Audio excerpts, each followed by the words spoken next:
What's up creators, I hope you're doing well. Welcome to this DaVinci Resolve tutorial. Today we're going to create the supreme node tree. A node tree or a schematic that will help you edit your nodes in a faster and more organized manner. It doesn't matter if you're using a small camera, a cinema camera, and you're exporting maybe for YouTube or you're exporting for clients or for Netflix. This node tree works quite well because it's very concise and it covers all the basics. So we're going to go step by step into creating this node tree, and at the end I'm going to show you how to use it. So creators, here I am in DaVinci Resolve. I have this clip loaded up and I moved into the color editing module.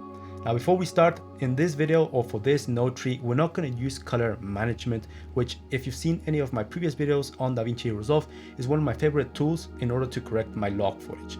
By log footage, I mean clips like this one where we don't have any contrast, we don't have any saturations, but we do have higher dynamic range. I normally use color management to transform this log footage into Rec 09 or a color space where we're returning all the natural saturation and natural contrast.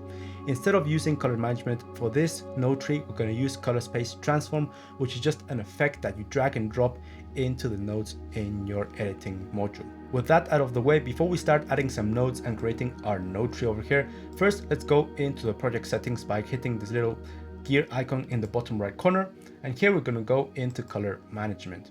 So right here in color science, we don't want to go into YRGB color managed, otherwise this is managing the colors. We're going to stay in the default DaVinci YRGB, but we are going to change the timeline color space and the output color space.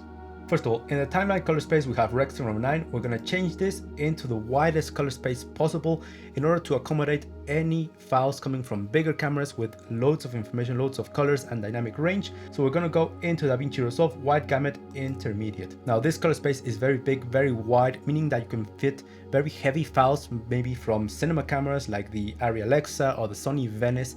And you're not going to lose a lot of information in terms of colors and in terms of exposure and contrast. On the other hand, if you used a smaller color space and you try to fit in files from bigger cameras with higher dynamic range, higher amount of colors, maybe you're going to lose some information. So that's why I'm using DaVinci Resolve Wide Gamut Intermediate. Normally I wouldn't use this one for myself because I'm only editing my Sony files from my Sony a7 IV. But being that I'm creating this node for you guys, I'm going to select the widest one possible.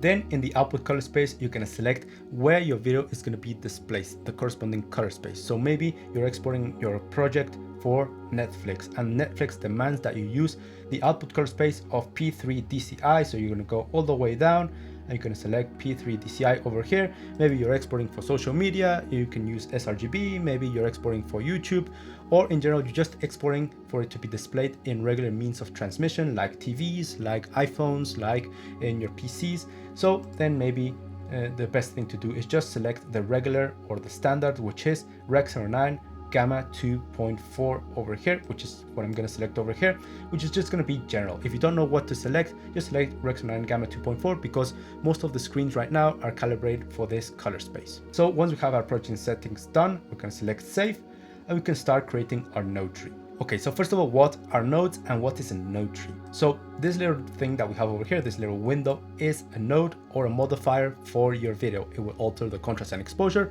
and also the colors. So you can add as many modifiers as you want to edit your clip. Now this point, this green point at the left, indicates the starting point of your clip, which is the original file, which is what we're seeing right here. And the point at the right indicates the output or the final video that's going to be exported. So basically you can add as many modifiers to your clip as you want to start editing in terms of contrast and exposure. Now, when you add many of them and you create basically a preset or a schematic of nodes that you need to work with, then it's being converted into a node tree. This is just a way to work faster where you have all the nodes already set and then you just modify them individually.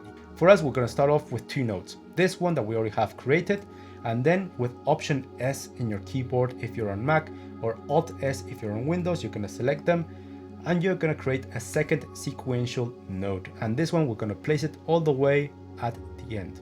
So these two nodes are going to be the ones that will help us to convert our desaturated and decontrasted look into more natural looking colors. Now, first of all, we're going to open up our effects tab over here and we're going to type in color space, and then we're going to have over here under Resolve Effects, color space transform. So what we're going to do is just drag this effect into our first node over here, And right here we have some settings. Now input color space and input gamma will depend on how your video was shot. So my video over here was shot in S-Log3 in sgamma3.cine. So what I'm gonna do is in input color space, I'm gonna select that exact file. So I'm gonna go all the way down, Sony sgamma3.cine, and the input gamma is gonna be S-Log3. But if you used maybe Canon, if you used Fujifilm, you're gonna find them all around here. So S-Log3. Now I'm telling DaVinci Resolve what type of video I have in my base file that we have at the green dot over here. So it's recognizing now that this clip was shot in S-Log3 in sgamma3.cine. Then output color space, we're going to select exactly what we selected in our project settings in the timeline color space. So DaVinci Resolve wide gamut intermediate. So again, output color space, we're going to go all the way down, DaVinci Resolve wide gamut, in the gamma, DaVinci Resolve intermediate, if I can find it over here. So what we're doing right here is basically telling DaVinci Resolve that our original clip was shot in S-Log3 sgamma3.cine, and we need to convert it into DaVinci Resolve wide gamut intermediate in order for us to edit it. Now, as you can see, if I deactivate this node by selecting it and selecting Command D or Control D on your keyboard, you can see that it's not doing much because it's not transforming it into a Rex and Ryan color space, which should have all the saturation and contrast. We're just changing it into DaVinci Resolve wide gamut in order for us to work with the broadest or the biggest color space possible. So how do we change this one so it looks proper? What we need to do is select our second node over here, and then we're going to go up into effects once again and drag another color space transform into that node. So from this first node, we're sending the signal of DaVinci Resolve wide gamut intermediate. So that's the input value that we're going to select over here. So again, we're going to go wide gamut and then DaVinci Resolve intermediate. And then we're telling DaVinci Resolve that we're going to transform this wide gamut and intermediate into Rec 709, which is the value that we selected in our project settings over here. So again, we're going to go all the way down into Rec 709. And the gamma is going to be 2.4. And there you have it. Now you can see immediately how now our clip has contrast, has saturation, and has the brightness which it was shot on field. Now this video looks a bit overexposed, and that's no problem of DaVinci Resolve. It's just because I shot this clip a bit overexposed on field, which is very easy to correct if you just bring down a bit of the exposure. But as you can see, this clip now has the proper saturation and the proper contrast. So quickly, I'm just going to name these two nodes in order for us to maintain some order. So right click, and then I'm going to select label. And this one is going to be camera, the camera files into DaVinci Resolve wide gamut. And then this other one is going to be DaVinci Resolve wide gamut into Rec 709. So labeling the nodes is very important in order for us to not get confused and just to maintain some order and basically know what each node does. Okay, so that's conversion. We basically told DaVinci Resolve that our original file was S-Log3. We need to convert it into DaVinci Resolve wide gamut for us to edit it in the best manner possible, and then reconvert that wide gamut into Rec 709 in order for us to export the correct colors. Now let's go into correction. Now for correction, we're going to select our first node over here, and then Option or Alt S on your keyboard. You're going to press it 3 times to create 3 sequential nodes. These ones are going to be used to correct our video coming from the camera in order for it to be neutral. So in this case, the first one, node number 2, we're going to label it, and this one is going to be exposure and balance. Now in this one, we're going to create the white balance and also the exposure. So for example, this clip, which is overexposed on field, in this node is where we would correct it. And we can use any of the tools that we have at our disposal in DaVinci Resolve to correct it. We could use the tone curve over here. We can use basically the HDR wheel over here, or we can use the basic color wheels or the log color wheels, any that you want. In this case, I would use the exposure in the HDR, something around those lines. So all these corrections go in this point. Now, as we're creating the template, I'm not gonna save this adjustment that I did just now. So I'm just gonna reset this grade. And then further along, I'm going to show you how to use this node tree to correct your video and edit it in a very fast manner. For the time being, we're just using this as an example. Now, the next one is going to be contrast. In this one, we're going to add any contrast that we want to add to a specific scene, or reducing it, taking it away. And then the next one is going to be saturation. Okay, so these three nodes that we just created are our correction nodes in order to make our video neutral and also correctly exposed and contrasted. Next, we're going to select our saturation node over here, and we're going to select again Option S or Alt S to create another node. And now we're going to switch it up and we're going to create some parallel nodes. Option P or Alt P on your keyboard, you're going to press it at least 3 times to create some parallel nodes. Let me just make this a bit smaller. So what are parallel nodes? As you can see, before that we only added sequential nodes. So what we did in this node, let's say we add a purple tint in exposure and contrast, you can see that all the other nodes to the right are going to be painted with that purple that we added. The ones to the left are not going to be affected. But in parallel nodes, it doesn't work out the same way. If you add a purple tint into node number 5, you can see that only number 5 and the one to the right are going to be affected. The other parallel nodes are not going to be affected by that tint. Why? Because these are working in the same time, in the same manner, in conjunction, and then they're unifying their edit into this converging node. So in these parallel nodes that we created, we're going to add all the editing tools in terms of creativity. I added 4 just for this template. You guys can add more. So for the first one, for example, we can add the tone curve or any of the curves for that matter. So right here, I'm going to label it the curves, and right here we're going to edit the tone curve, the RGB tone curve, but we can also alter the creative tone curves that we have over here to change the saturation, the luminance, and the hue of different tones. So we're going to add all those changes, those creative changes in this one over here. Then let's say that in this one, we can change the temperature in order to make our clip warmer or colder. So temperature. Then maybe in number 7, I can add the color warper, which is this tool that we've already covered in the channel to edit hues in a very specific manner, very detailed and very precise. So in this case, I'm going to label it color warper. And maybe in the other one, if you're editing maybe an HDR video, you can edit all those settings, and you can basically add all the parallel nodes over here, which are going to be the creative edits.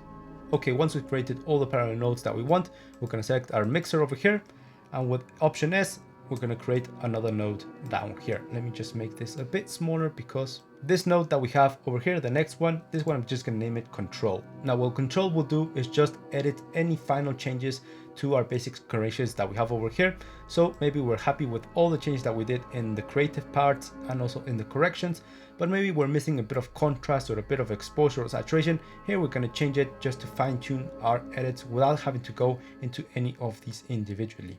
So this one's just going to be a general control tab over here for any movements that we want to do apart from the ones that we already did. Okay, so we have conversion with these 2 nodes, we have correction with these 3, and down here we have our creative edit in terms of color. Now after control, we're going to create another node, Option or Alt S, and then from this one, we're going to create 3 parallel nodes. So Option or Alt P, I'm going to press it 3 times at least, and let me just right click, clean this up because it's getting a bit messy. And now we have more parallel nodes, and now we're entering into the part of detailing our video. Now, why so many parallel nodes? Well, you guys can add more, can add less, but these 4 are going to be for power windows. Now, power windows is this little tab that we have over here that allows us to isolate specific areas on our video and edit them independently. For example, you can use the circular mask over here to isolate the face of the subject to make it brighter and make it stand out a bit more or add some more contrast. And this edit, for example, if we make it a bit brighter, a bit darker, this one would go into one of the parallel nodes over here. Maybe in another case, I want to darken a specific area on my clip. So maybe I could use the gradient filter over here, drag it towards the left, and then darken this specific area over here at the right, and you can use another parallel node over here. So basically here you can add all your windows to edit specific areas on your video. So I'm just going to name these ones real quick: Power Window 1, Power Window 2, 3, and 4, and you can add as many as you want. Now don't worry if you don't end up using all the nodes in this node tree. It doesn't matter if you don't use them. They're just there in case you want to use them and to remind you of the steps in terms of the color grading process. So once we finished with our power windows, we're going to select our mixer once again, Shift S twice to create 2 different nodes. Going to clean this up once again. And the first one is going to be just detail and sharpness. I'm going to label it that. As you know, most of the times when you're shooting log, you're going to bring down a bit of the sharpness in camera in order to add it in post edition. So for example, this video is shot in 4K, but it is quite soft. So right here in blur, I could add some sharpness, some digital sharpness, not too much. Otherwise this video looks like the ones from Andrew Tate or something like that. just bring back a bit of the sharpness, just a bit. And we can do it over here in the blur, or can even use the pivot and the midtones over here in the basic corrections. It all depends on what you want, but in this case I'm going to leave it at 0, but here we're going to add some sharpness. And then number 17, this one I'm going to just label it as extra. In this extra node, or extra nodes depending on what you want, here you can add all the fusion effects, maybe some light streak filters, some glares, the grain, all the things that you want to add. You can add them here almost at the end. Okay, so our node tree is looking very nice, but we are still missing a couple of nodes. Where do the creative LUTs go? So the LUTs, the creative LUTs that alter your style, not the ones that convert your log footage, they are going almost at the end, after our last color space transform from DaVinci Wide Gamut into Rec 709. So let me just zoom in just a bit over here. So right here we have our sharpness, our extra node, and then our final color space transform. We're going to select this one, Option or Alt S, and we're going to create another one. This one is going to be named Creative LUTs. In this one, you're going to add any LUT that will alter your style. So for example, right here I have my LUTs. Let's say that I want to add my spring LUTs over here that only alter the color grading and the overall look of my clip. And these ones go all the way at the end of your edit in terms of the node tree. Now I'm going to reset this one. Okay, now that I've created our LUTs, they go basically at the end to add the final touches into our clip. Now we're going to add another node, but in this case it's going to be a parallel node to the creative LUTs. So Alt or Option P to create a parallel node. Okay, this is quite messy right here. Let me just, okay, much better, a bit more organized. If you ever get a bit bogged down because it's becoming a mess, you can always right click and select clean up node graph, and it will basically just space them out in a more orderly fashion. Okay, so right here we have our creative LUTs, and then we have a parallel node over here, which is just acting as a spare, but it's created for a very specific reason. There are some LUTs that a lot of people like to use, but many don't know how to use them properly. Which ones are you talking about? Well, if you go into the LUTs in DaVinci Resolve and in the folder Film Looks, you're going to find the Kodak 2383s and the Fujifilm 3513s. These ones are very popular, even some professional colorists like to use them. Now the problem is that if you apply these into your log footage over here, you're going to see that the results are terrible. They're way too harsh, way too strong, and that's because these LUTs are not created for Rec 709 Gamma 2.4. So again, we need to color space transform into the correct space in order to apply these LUTs. So what do we need to do in order to make these LUTs work with our file? What we need to do first of all is open up effects, and then we're going to drag another color space transform into a 20th node over here. And now what we need to select as input color space and input gamma are going to be the values coming out of this previous color space transform, which is DaVinci Resolve Wide Gamut into Rec 709 Gamma 2.4. So this is exporting Gamma 2.4 to our node over here. So again, Gamma 2.4 in the input, and the input color space is going to be Rec 709. So we're telling DaVinci Resolve that this node is receiving Rec 709 footage over here. And then we need to output it or transform it into, again, we're going to go into Rec 709 once again.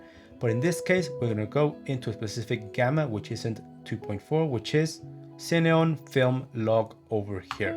This is the color space or the gamma for what these LUTs were created for. So as you can see, the video has shifted quite a bit. And now we can close our effects tab over here. Wow, this is a complete mess.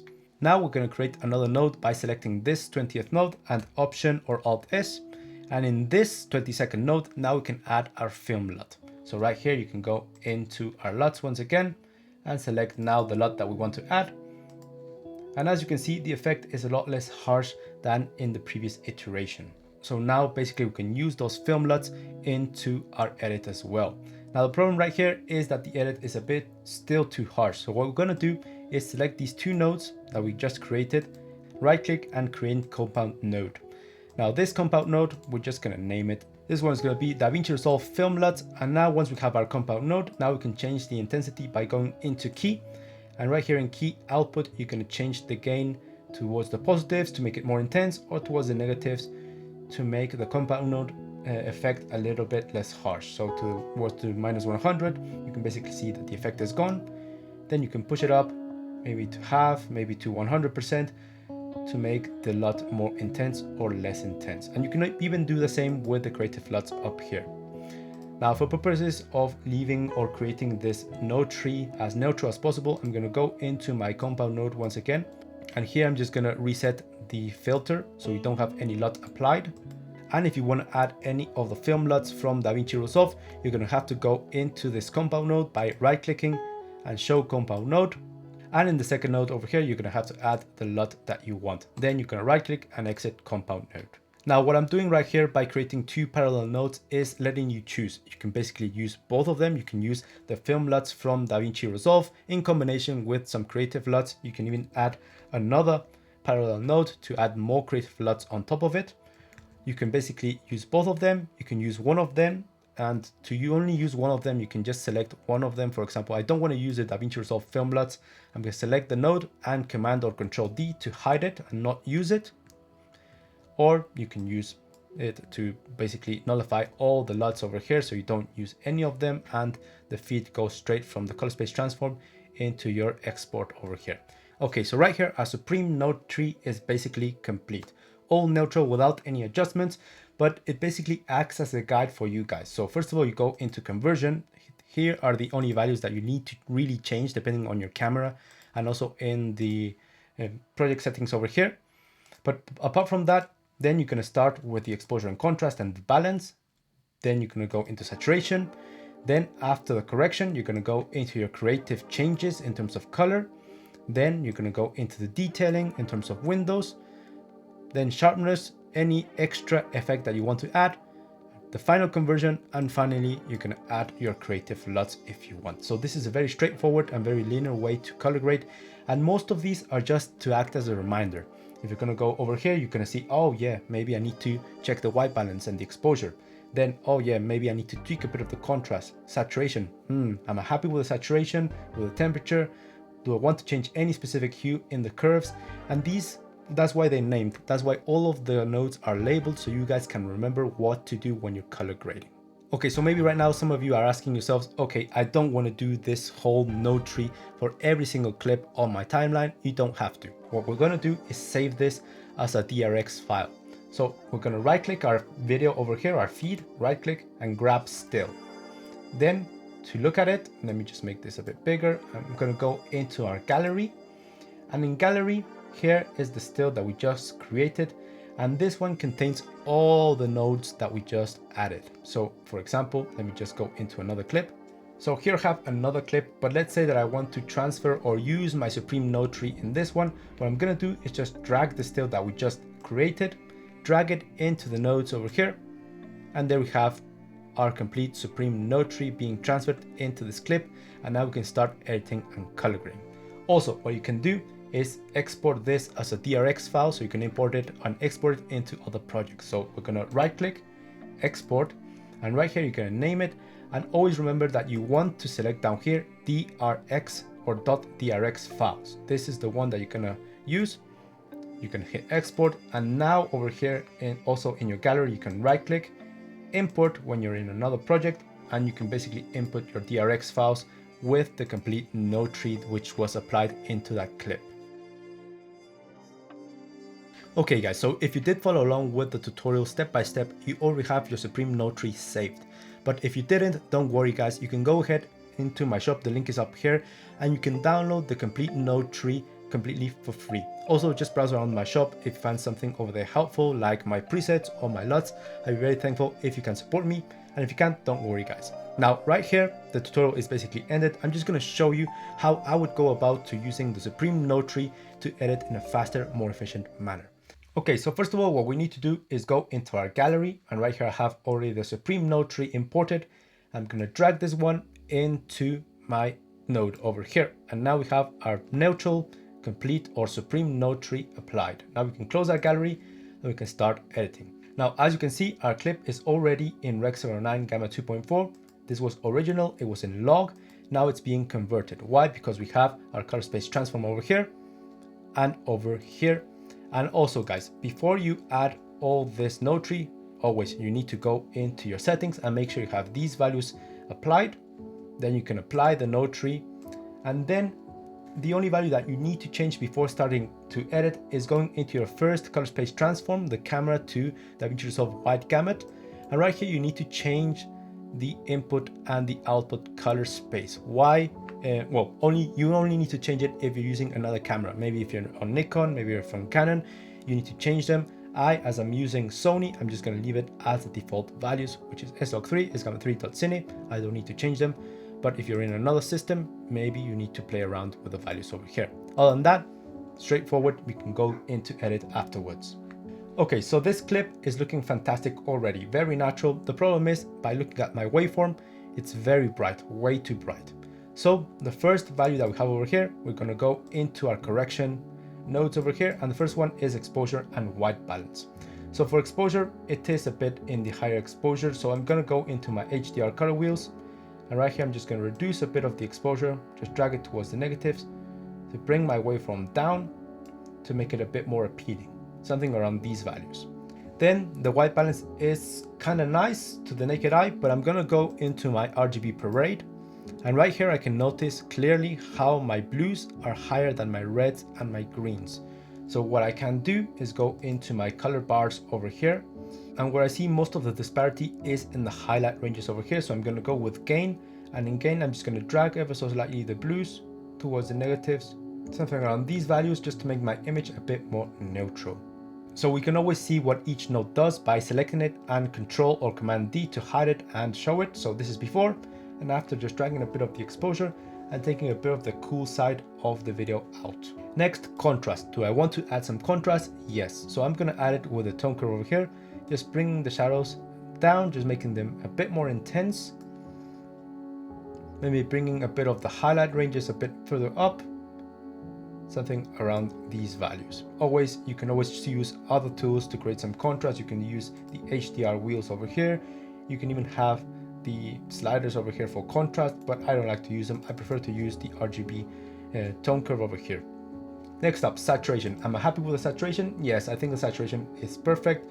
I could be tempted to go into my basic corrections over here and bring it down just a bit or bring it up. It all depends on what you're looking for. I'm going to leave it just like that. As you can see, I use the labels on each node to remind me if I need to change a specific part of the image. Did I need to change the exposure and balance? Did I need to change the contrast? Did I need to change the saturation? Just little notes reminding me if I need to do something about it. Next up, the curves. Yes, do I want to change any of the hues? Maybe. At the back, I have these greens over here.